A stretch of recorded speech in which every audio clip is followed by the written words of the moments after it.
1969년 미국 스탠퍼드 대학교 필립 짐바르도 교수는 아주 흥미로운 실험을 했습니다. 슬럼가의 한 골목에 중고 자동차 2대의 보닛을 열어놓은 채 방치해 두었습니다.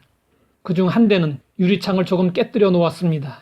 뜻밖에도 일주일 후 자동차의 상태는 너무도 달랐습니다.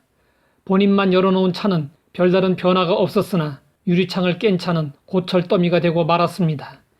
깨지지 않은 유리창까지 몽땅 박살나고 낙서투성이었고 타이어와 배터리까지 모두 사라졌습니다. 단지 유리창 하나를 조금 깨놓았을 뿐인데 걷잡을 수 없는 파괴를 부른 것입니다. 이 실험 결과를 토대로 범죄 심리학자 제임스 윌슨과 조지 켈링은 1982년에 깨진 유리창 이론을 발표했습니다.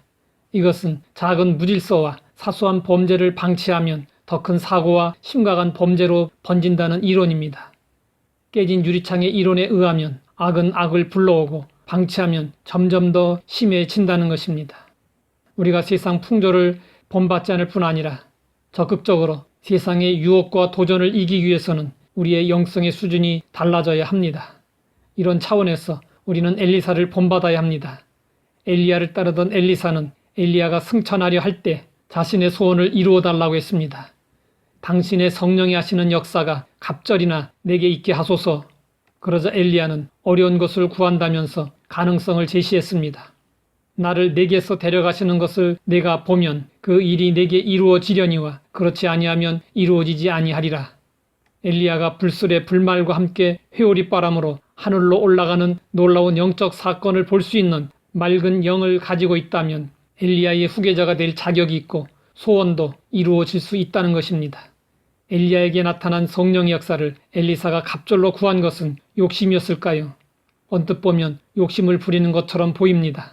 그러나 당시의 영적 상황을 고려하면 그런 것은 아닙니다. 엘리사는 자신의 시대가 엘리야 시대보다 죄악이 더 관영하고 마귀의 역사도 더 강할 것으로 생각되었기 때문에 사명을 감당하기 위해서 갑절의 성령의 역사를 구한 것이었습니다. 배는 항구에 매달아 놓기 위해 존재하는 것이 아닙니다.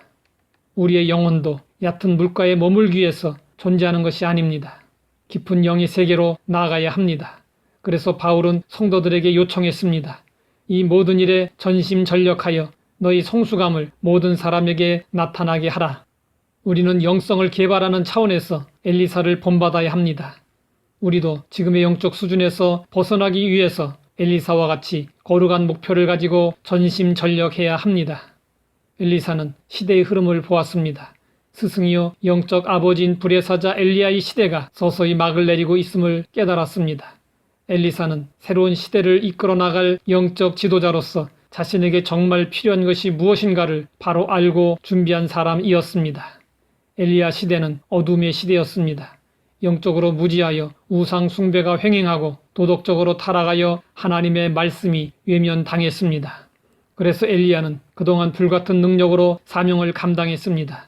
그런데 엘리사가 활동해야 할 시대 상황은 스승 엘리야의 시대보다 더 악해져 가고 있었습니다.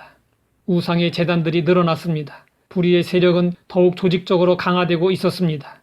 그러므로 탁월한 영적 능력이 없이는 영적으로 백성들을 이끌어갈 수 없었습니다. 이에 새 시대의 지도자 엘리사는 자신의 사명을 감당하기 위하여 스승으로부터 갑절의 능력을 구한 것입니다. 생활의 수준이 높아지고 삶이 편리해지고 있습니다. 반면에 사람들의 영성은 더욱 어두워지고 신앙을 세속화시키는 요인들이 날로 늘어나는 가운데 신자들은 신앙생활을 점점 게을리하고 있습니다. 우리는 엘리사처럼 갑절의 성령의 능력을 구해야 합니다. 이것은 욕심이 아니라 성도답게 살기 위한 것입니다. 하나님 아버지, 코로나19로 신앙의 위기를 맞았습니다. 엘리사처럼 영성을 키우며 적극적으로 대처하기 원합니다. 갑절의 성령의 능력으로 선한 싸움에서 승리하게 하옵소서. 예수님의 이름으로 기도드립니다.